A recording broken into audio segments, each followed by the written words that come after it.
When I need to write something, when I need to send emails, when I need to focus, I always play Bach cello suites, and I always use Yo-Yo Ma, famous cellist.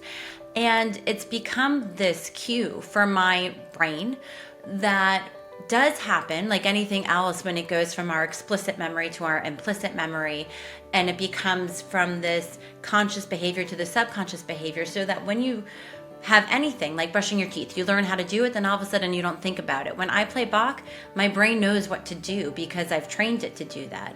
And so it's my signal, this cue, the benefits and the habits of this piece of music help me focus. And it's possible to do that with music, not just for focus, but we can do that for lifting up our mood. We can do that for connection. We could do it for a cue to get out of the door. And so those are real simple, practical ways in which a piece of music can be a cue in the household for yourself or for the people that you're living with.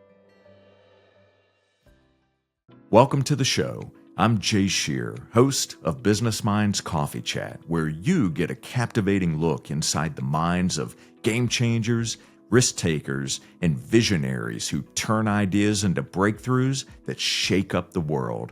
Our mission is to give you fresh ways to think that spark growth in your business and life so you can make a mark that lasts. I thought a good starting point for us would be for you to share with us, if you were to write your autobiography, what would be an appropriate title for that book? Ooh, my autobiography, spanning my whole life. You decide what section of your life, or if you want to span the entire life, but it's your autobiography. What do you think an appropriate title would be? Music Matters. Music Matters. I've never been asked that before, but that's the first thing that really came to mind with making it ageless and following my core beliefs. I love that. So I know we're going to talk more about why and how music matters and how specifically it has influenced and impacted your life. But before we do that, one other thing came to mind. I would love it if you would fill in the blank to this question. Okay. Music means blank. All right. Again, I'm going to go with the first thing that came to mind. Okay. So I don't overanalyze it. Music means love. Music means love. Okay. Tell me more about that.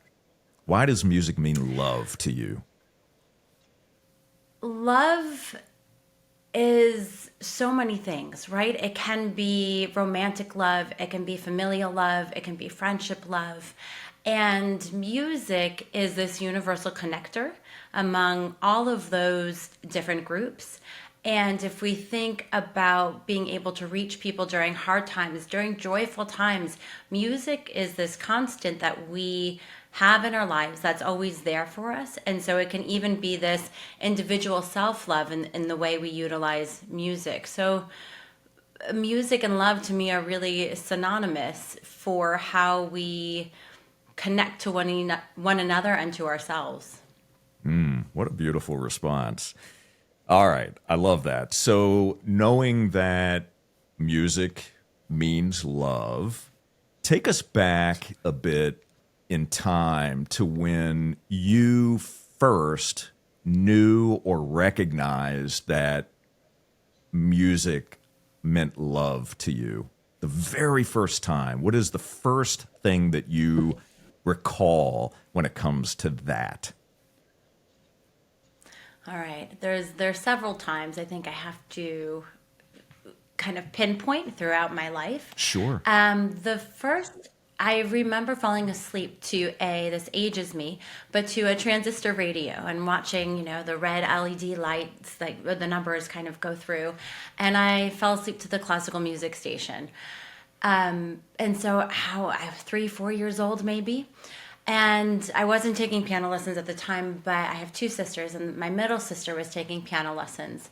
And I used to watch her. And after all her piano lessons, I would go in the room and I'd play whatever she was playing during her piano lesson. I'd play it with my nose, I'd play it with my toes, and nobody discouraged me from doing that. It was, they let me bang around on the piano, figure it out with whichever body part I wanted. And I think that's a way of love too, of what I try to instill in the programs that I create today. Music is so many things, and so it's not, it has to be done like this and only with your fingers and only like this. Sure, we get to that point, but as a way of creating this love of the instrument, I didn't have boundaries when I began. So I think that really, looking back to how my parents nurtured that, really is a way of pinpointing that love. But now I'm going to fast forward, because I have a really vivid memory when I was, I think, 13 or 14, and it was the first time I had gone to see the New York Philharmonic, and I saw Marta Argerich, a fiery, brilliant Argentinian pianist, female pianist, and I saw her play the Schumann Piano Concerto. And I remember just crying, and I didn't know why I was crying, but I just, not sad tears, I just was so moved by the music, I couldn't stop. And I think, again, when you ask about love, it had this impact of this beauty of it. And I just knew that I wanted my life to have this, whatever this feeling was that I was experiencing during that performance. And so from then on, I really think my whole entire life became this way of, I'm going to play music. I'm going to be surrounded by music. Nobody really knows what that means. Even I went to school for piano performance. And so even learning to be the best possible pianist I could be doesn't necessarily help equate to, so what? Now what? What am I going to do with all of that? But I think knowing that my life just needed this in it, and this being music, it's always been that thread.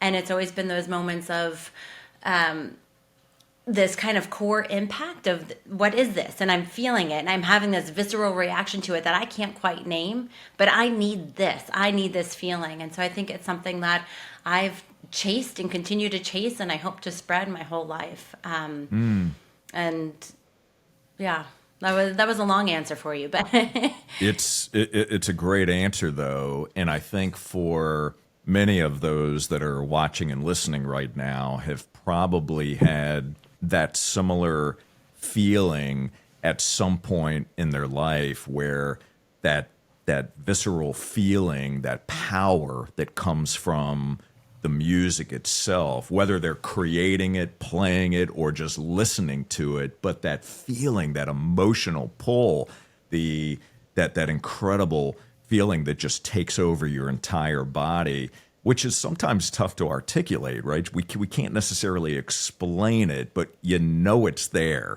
So it's one of those incredible feelings. Now, what you do with it and how you can then take that feeling or those emotions or what it's actually doing to your body, to your brain, and then use that as a mechanism for growth and for creativity, productivity, and so forth, that we'll certainly explore, because that's an area that you are an expert in. So, but I want to stay on something here for a moment, because that first experience, that first emotional connection, you go to this concert, you hear this concerto, and it moves you in such an amazing way. You knew that you needed music to be a big part of your life, but when you left that particular concert, do you recall what the first action was that you took to be able to find a way to not bottle that feeling, but use that feeling? So can you maybe explain the very first thing that you did after experiencing that? Yeah, it's an interesting question. And I was thinking when you were just talking too, that the feeling is wrapped in so many different emotions. When anybody, I think, has such a connection or an impact to something that is so much a part of them, there are negatives too. I can't paint it all in rainbows and sunshine, right? There are parts to it that have been hard. I was competitive. I was competing at a really young age, and I didn't win every competition. I didn't get into every school. I was applying to conservatory, so I had to audition at every school. I didn't get into every school that I want to. So I think part of that is navigating those negative feelings as well that come from not making it quite where you wanted, or not getting first place in a competition. But so I think that question about what did I first do, I think I just kept playing. Something I talk a lot about with my parents is they never pushed me to practice. I always loved it. So I would always sit down and I'd play on my own. And sometimes I'm like, well, why not? Maybe if I did practice an extra hour on top of the 5 hours I was practicing already, it would have, been something else. But I remember just practicing a lot and trying to have that same feeling when I performed. I knew that I always wanted to play that concerto after I saw that performance, and I did. It was one of the first performances I played with orchestra as a soloist. In Chelsea with the New York Sinfonetta many years ago, about 12 years ago, maybe longer. And so I think my whole life has been spent kind of chasing that feeling and that emotion until I got to experience performing that as well. And it's obviously different when you're performing and you're not just getting that.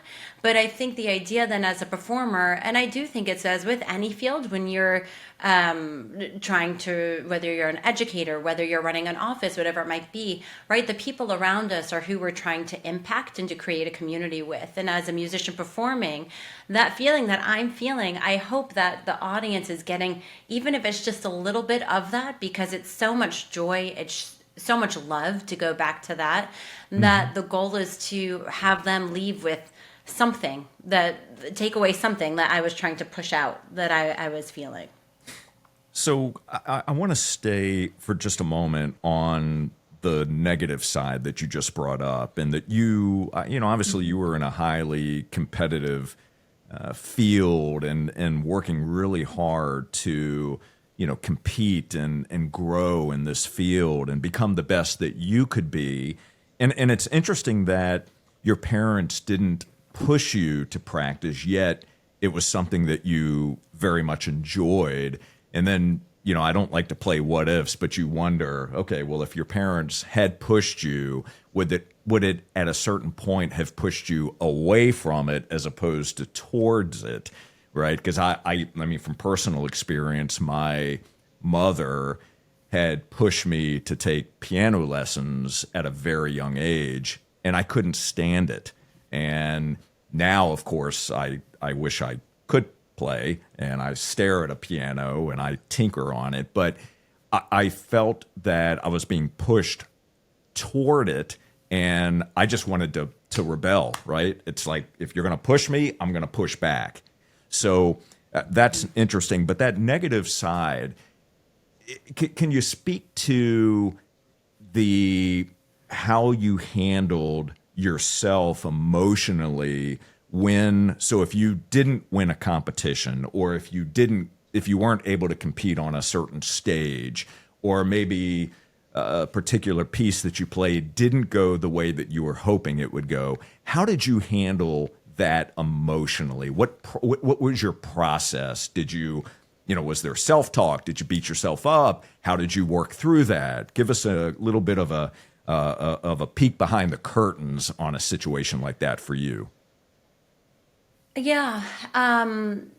It's not easy, right? Rejection or heartbreak, so to speak, is never easy. And I associate that with that disappointment.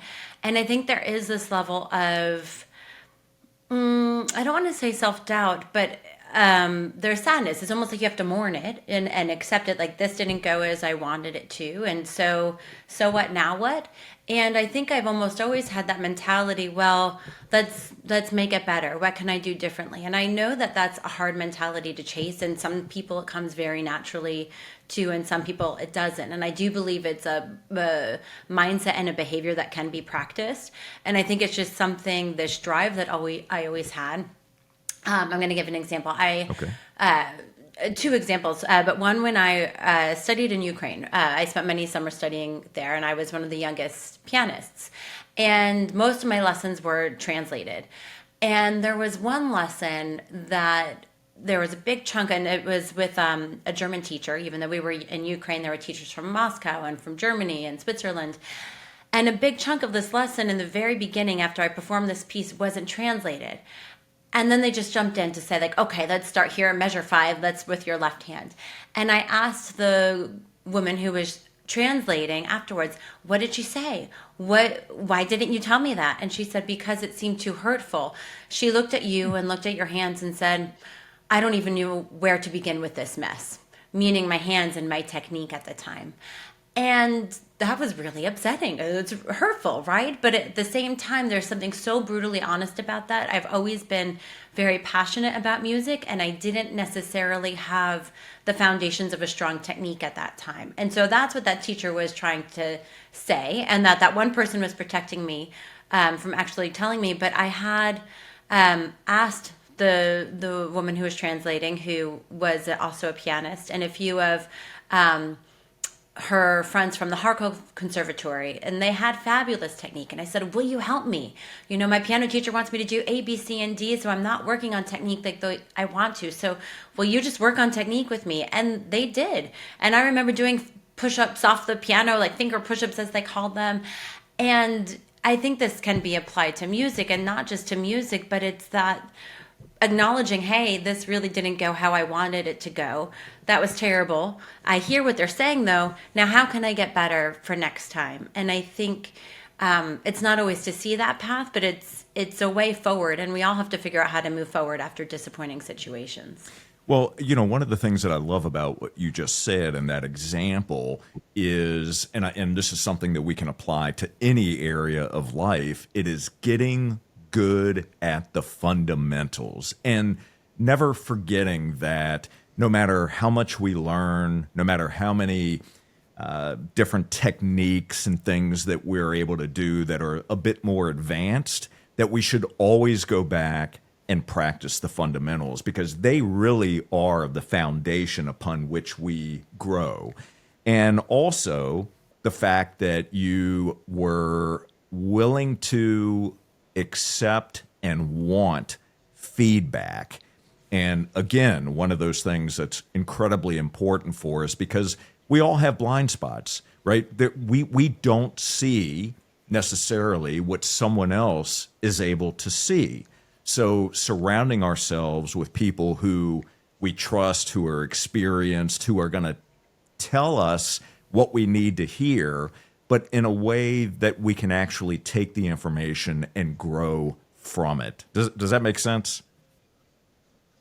Absolutely. And I think, and that's what I was trying to say, in every field, and I know I am music focused, and I am, for the purpose of that conversation, it was very piano focused, but I think it's in everything.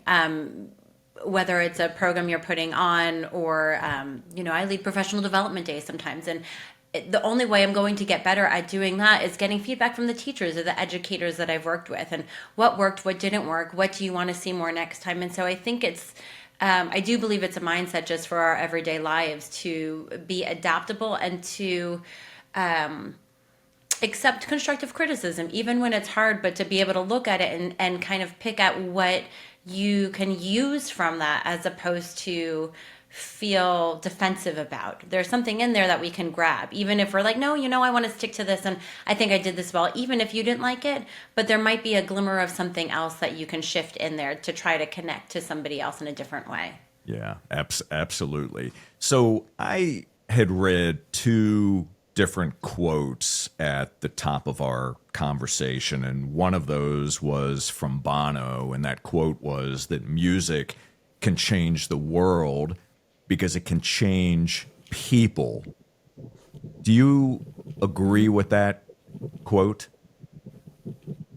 100%. So we've been talking about my life as a performer, but in my adult life, in my professional career in the last few years, I've really become well versed in the neuroscience behind what's going on when our brains are exposed to music. And so if we think about changing the world, it's about changing people. And when we listen to music, the first time our brain hears a piece of music, neurons start firing 100 to 300 milliseconds after we're exposed to that sound. And that's faster than we blink our eyes.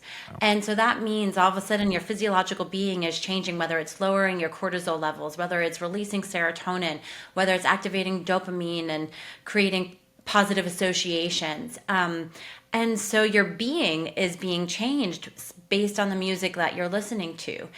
Can mean if you're feeling upset, you can go from where you are to what you want to be by selecting a piece of music for that. So I do believe that music can change the world when used intentionally. I don't believe there's such thing as background music, since our brains react, whether we're conscious about it or not. But it's about how we intentionally use music. And I believe that's where we can really make a huge, huge impact in the world. Okay, so let's unpack that a bit, because you just gave a lot of information in a very short segment right there, but I think it's important to pull on some threads to give some added context to explain to our audience very specifically how we as people, as humans, change when we're listening to music, intentionally listening to music, actively listening. So I want to talk about that, and I want to talk about the neuroscience, and I also want to talk about, and I've heard you mention this before, but the neuro arts research that's being done at Johns Hopkins. I read a little bit about their program, which is quite phenomenal what they're doing, but I'd love to explore that a little more deeply. But give us a real world example from your life and from the work that you're doing in how you are intentionally using music to change physiology, to change moods, to open up more curiosity and productivity. So let's start there, and we can maybe start bigger picture and then maybe bring it down a little bit depending on how the conversation goes. So give us a personal example of how you're using music to help affect your mood and open up your mind to greater creativity and curiosity. Absolutely. So I'm going to ask you, do you want like a home example on how I utilize that in my own house or in my work life? Because they both, I do both. So I'm curious if you have a preferred example. So do they parallel one another? Are they similar, or are they very diverse? It can be either. Okay, so let's do this then. Let's start with in the home. So let's make it very personal, and then let's take it to the work environment, because we're going to have people who are watching and listening right now that are experiencing it in both areas, and I want them to hear a real world example from both. Sure. So I also want to, I'll give these examples, but I always say that my musical preferences work for me, and they're not for everybody, but they're a starting point. And so, especially whether I'm giving family examples or in the classroom, it's a starting point. And I do believe that my choices may not resonate with you, but then it's a matter of figuring out what does. I do believe that the mindful action component is that intention we put behind it, and whether it's an activity or a breath work or whatever it might be, can be applied to so many different types of music. So I always want to say that, because Perfect. I'm going to go to Bach, which is, I know isn't for everybody, but I'll even start before my children were even born.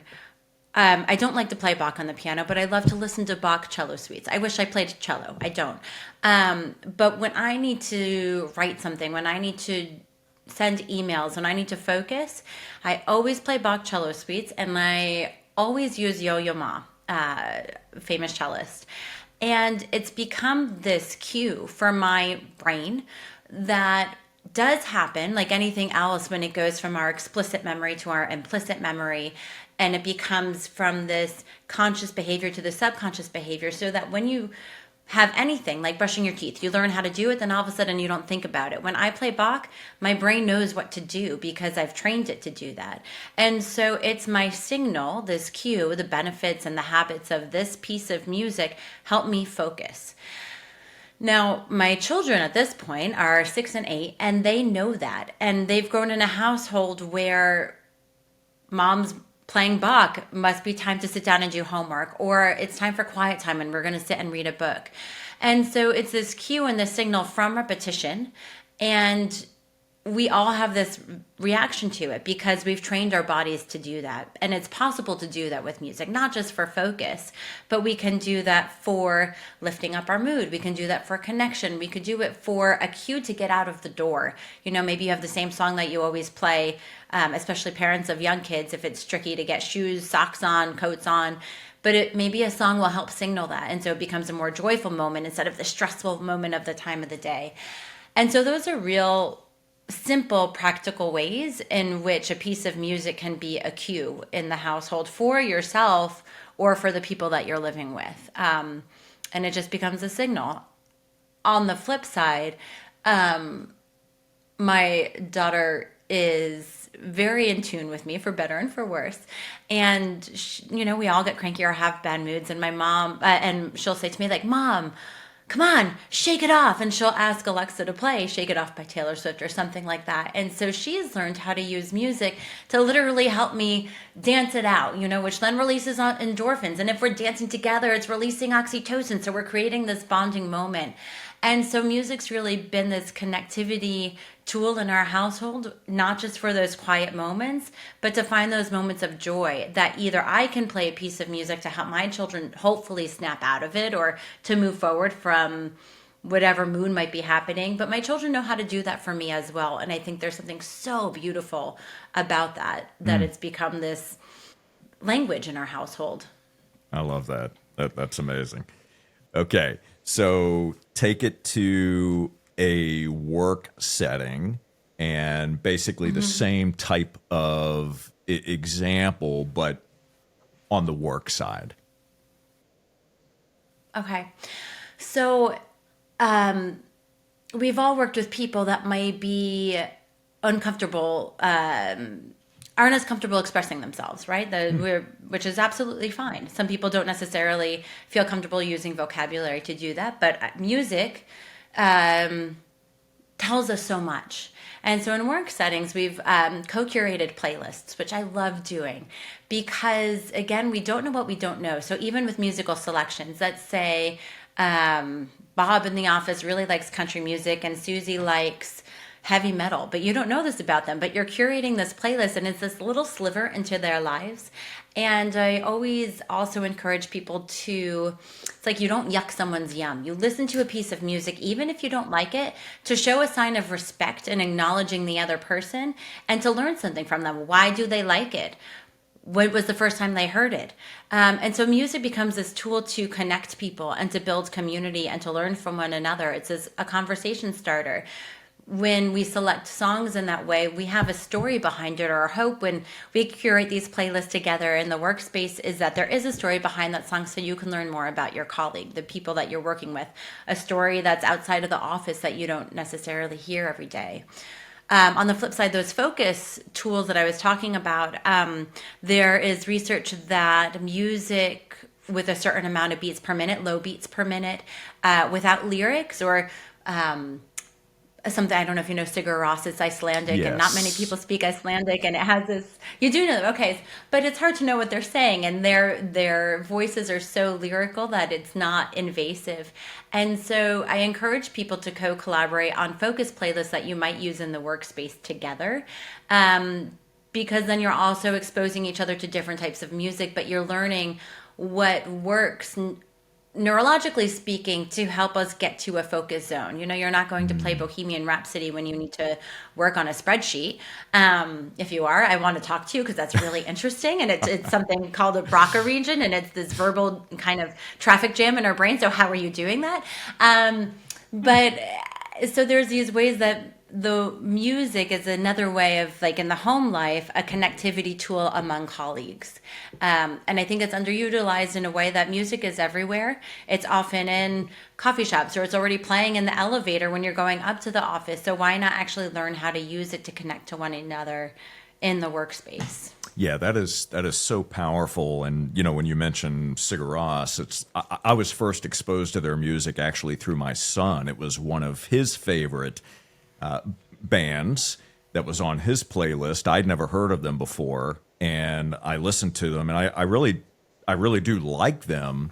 But again, it's interesting that it takes someone else often to expose us to a very different type of music. I grew up with one type of music, or my own type of music in my playlist. But the more I'm open to discovering other types of music, I honestly feel like it is opening up my own mind to explore more about myself and more about my own potential and my capabilities and all different areas. And I also think about to your point and what you write about in your book, Resonant Minds, how music helps build community and connection. And you've probably heard of Tony Robbins before. Mm-hmm. Don't know if you've ever been to a Tony Robbins event or if you've ever seen video of one, but Tony Robbins, he's very intentional about everything that he does at a live event, and he purposely uses music and what you were just talking about, beats per minute, to create a very specific experience and feeling, because when he's teaching, whatever type of transformational activities, he ties it to music to make a neural connection there. And that's an area that he became very well known for. But it really is interesting how you see that connection between music, community, learning, and remembering, and then also being able to recall information as well. So I often think about certain memories that come to mind that were aligned with some song. Like if I can hear a song, I mean, this happens for, I'm sure, everybody, but you hear a particular song and you're like, gosh, I remember I was here doing that thing when I heard that song. And that to me is just so amazing how our minds work and can recall information based on a sound or based on a piece of music. And I think there's something I agree. It's fascinating that our brains do that. And there's a little bit, I mean, the why behind that is music is the only thing that lights up our whole brain. It activates everything. The other thing that makes our brains attach memories is it does hit our amygdala, so our emotional processing center. So that's why we have, like I was talking about this visceral reaction before, and I couldn't explain what it was, but my amygdala was going off and it was saying, hey, you're feeling something here, and I have that association when I still hear that concerto. But I moved a lot growing up. I think it was I'll Be Missing You or something like that, that they played for me at a school dance when I was my last dance before I moved, and I will always think of that school dance with that song. And music and memory is so intertwined. And it's why there's more research. You mentioned the neuroarts before, for people with Alzheimer's and dementia, because it's fascinating that maybe they can't remember their child's name anymore, but they can sit down and play the piano or sing a song or talk about a memory once they hear a song, because of the way it activates the brain. It's different than a regular recall for, an object association. It's not the same type of recall center. So yes, those memories and attachments they're such a complete part of our being. That explicit to implicit memory cue that I was talking before is trying to train our brains to do that. We do that so much automatically, but that's why when we put a little bit of thought behind it, we can use that instead of just letting it happen to us sometimes. That example that you just gave about Well, let me back up 1 second. So my father passed away just over a year ago, and he had Alzheimer's, and he was very fortunate in that he lived to just about 92 years old.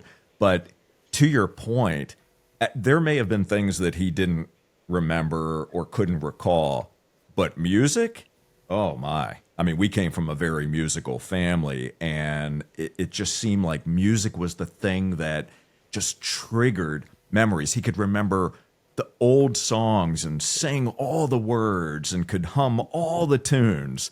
But if you asked him if he could remember, something else, it wouldn't be there. But music, it was there. Just really amazing how that works. And I really appreciate you bringing that up and drawing the connection between our brain and what's actually happening from a neuroscience perspective.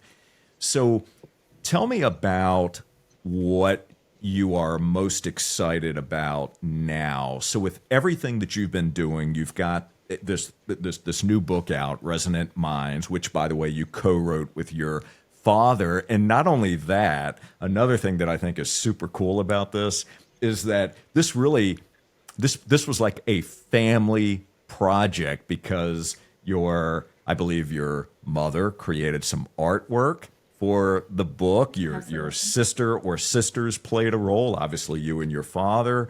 So tell us a little bit about that, what you're most excited about, and where you see yourself heading from here. What's next for you? What's on your playlist, but not music-wise? What's on your playlist in terms of your own growth and where you're going? Oh, that's such a good question. I think I can't quite answer that question without saying the growth of where I am now, from a pianist to doing this type of work, because I mentioned it's like nobody told me what being a musician would be when I grew up, and I never saw it here. This wasn't something I ever envisioned. But growing up in a conservatory setting is, like I mentioned, it's very strict. There's a lot of rules. And there's a lot of expectations on how things are supposed to be. This kind of, let's sit with our hands folded and be on our best behavior. You must play from, Baroque, classical, romantic, contemporary, have a female composer or something else in there. And I think that's wonderful in so many ways, but it's also meant to be a little broken. And I don't think I realized that until I got out into the real world, and by the real world, I mean outside of a conservatory life, and seeing that there are so many opportunities to reach people that aren't necessarily exposed to this type of music, classical music in particular, to start, because it seems daunting. It seems inaccessible. Whether you've never been exposed to it before, whether you have young children, how are you ever going to bring them to a piece of a concert and classical music? And so it just became this thing. All right, let's try this. I have young kids, and I want to expose them to high caliber performances, and let's see how we can do this. And that's how Mozart for Munchkins was born. And now we're 7 years in, 8 years in, and we've reached well over hundreds of thousands of kids. Thank you. And it's been about defying expectations. I am sure there are some conservatory worlds that are uncomfortable with what I'm doing, whether it's tiptoeing to Hall of the Mountain King, teaching people how to conduct to the Blue Danube, or learning how to call and response, through live performance and scat sing. I think all of these are such important things to experience. And in terms of the work with intentionally using music, that's something that's been a beautiful gift in the last 4 or 5 years, kind of coming out of the mid-pandemic, I guess, and coming out of it. And I was working on professional development days and with MindUP, the Goldie Hawn Foundation, on how to use music as this vehicle for mindfulness. And I used to call my father, who has been an educator for over 50 years, and say, well, what about this? What do you think about this? And he'd say, you're writing your book. And I said, no, I'm not writing it without you. And that's how the book came to be. And I'm giving you all this trajectory because I think on what I want to do next, it's still so important for me to make that impact. Great, we've reached this many kids. How can we reach more? How can we help teachers utilize music in the classroom even more? It's not necessarily about playing music, but that intentional use behind it. So I think I want to continue to spread this love of music, but this way of intentionally using it to better ourselves and to better one another. Whether that's in the workspace, in the classroom, in the home life, for yourself as an individual, with or without kids. You don't need to have kids to feel the benefits of music. Think about a yoga class and somebody selecting that music for you somewhere with an intention to bring you to a certain mood. I'm not sure if I answered your question completely, but I think it's just about spreading that message because it's one of the most underutilized tools I think that we have at our fingertips. All right, so question for you. So you are definitely spreading the message through our conversation today. That's one vehicle, right? And you're going to reach a very large audience through our conversation. What are some other ways that you are strategically or tactically looking at spreading the message? Are you doing, and I don't know the answer to this, so I'm coming from a place of curiosity, but are you doing more virtual work, workshops, things like that, where you can increase the bandwidth versus doing in person? So just give me a sense of what you're doing when you think about expanding and growing and getting more of the message out. What does that look like to you? Yeah, I think, it's impossible to be everywhere and do everything, which as much as I'd like to. So I have been doing a lot more virtual work, whether it's interviews, whether it's collaborating on curriculum. I've been doing a lot more of that over the last few months. Whether it's talking about courses. I've been talking to some universities and figuring out how we can collaborate on professional learning for some of their teachers. I have a few, I'm talking to Berkeley, teachers at Berkeley in October and how they can intentionally use music. So absolutely virtual, whether it's talking to the teachers, whether it's talking to workspaces. And then I also know that I can't do all of this on my own. I have a wonderful team of teaching artists that I've worked with over the years too. And so there are sometimes programs happening when I'm not there. And sometimes that's scary, but I've had to let go a little bit. It's the only way that that anything is scalable to reach a larger amount of people. I also think being flexible. This past summer, I taught a course at Pepperdine, and it was because I just wrote the book. They wanted me to do something more with creative writing. I said, no, but I'll teach something on music, creative writing, and the brain.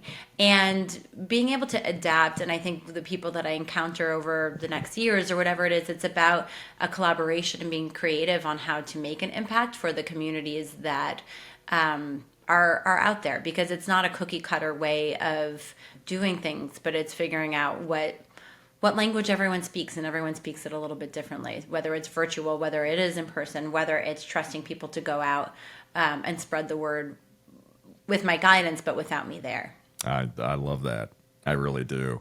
So my niece received her Juris Doctor from Pepperdine, and what an amazing school. So it's really exciting to hear the different areas that you're exploring. Plus, in addition to all of that and the book, you've got work that you're publishing in articles and different media outlets. I saw a video. I watched an interview with you on I believe it was like a CBS show, or no, it was NBC, I believe, NBC. But yeah, but doing those sorts of things obviously is going to help continue to expand the message and get the word out, which is really exciting to see. So I will say this: I'm going to make a note in my book here. We're going to revisit our conversation down the road because I want to watch and see the growth that you experience and then revisit our conversation to talk about what's changed between where you are today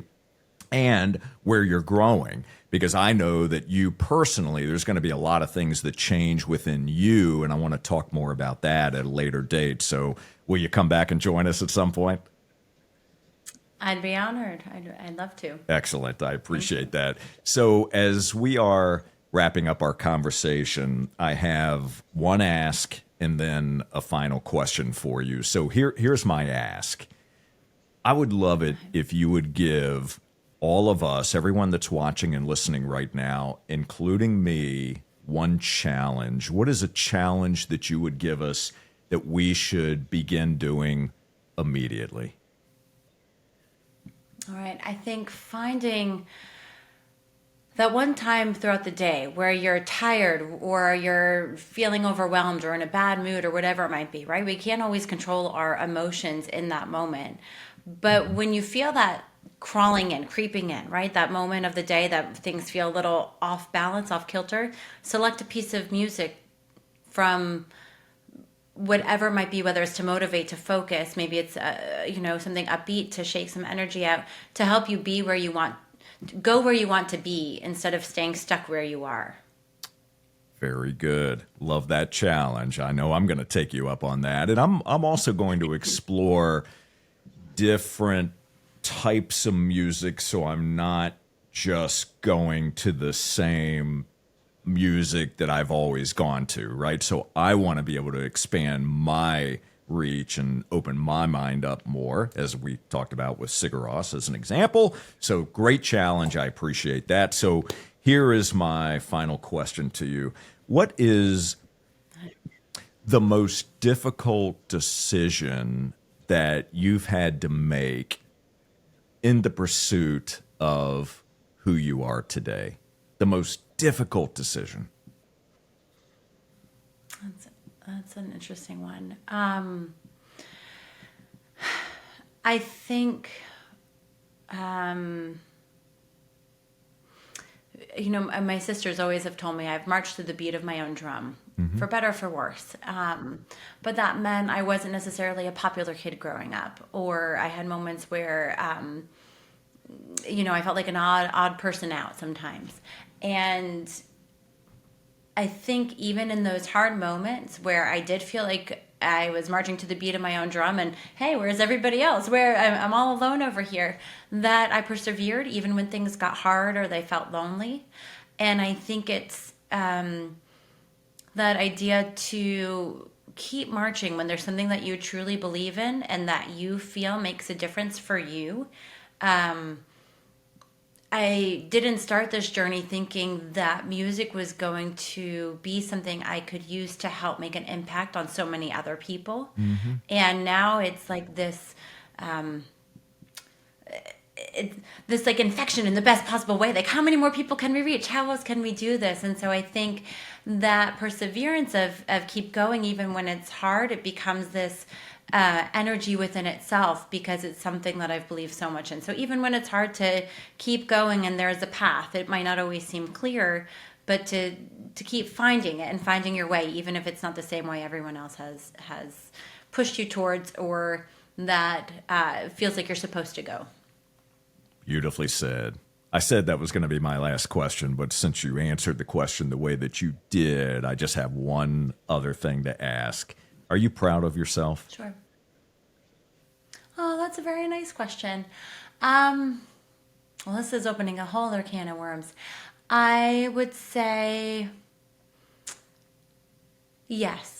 I sometimes, like I think many people do sometimes, I get imposter syndrome, right? Where like, why am I here? What's happened? But we have a really exciting program happening this Saturday where we're teaming up with Hamilton on Broadway, and we're making Hamilton interactive. And we have over 1,500 RSVPs, and looking at things like that, like, that's really cool. That's really nice. I don't know if you know Hamilton well, but there's a song called In the Room Where It Happens. And it's like, that's the room where it's happening. We have this many people that we can impact, and it's a free program. So when I talk about making this type of work accessible, like, this is accessible, and it's outdoors, and there'll be classical music and Hamilton with some of the original cast members, and things like that. It feels really good. And so I think it's even in those moments of self-doubt or imposter syndrome to take a step back and look at the body of work, and not just a certain moment that might be making me feel that way.